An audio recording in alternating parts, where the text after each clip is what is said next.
Welcome back to another technical deep dive here in the debug zone. Today we're tackling a big question and breaking it down with insights from other users.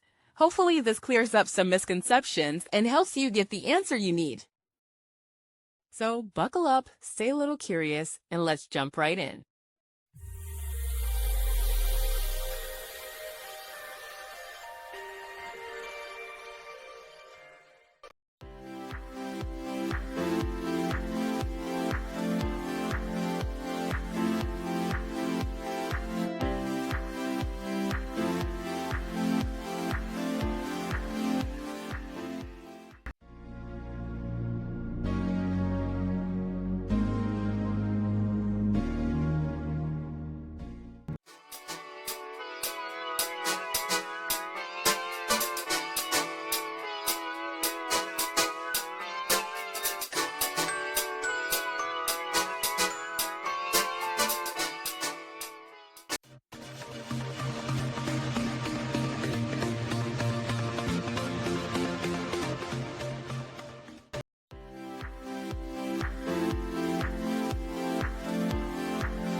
And that's a wrap.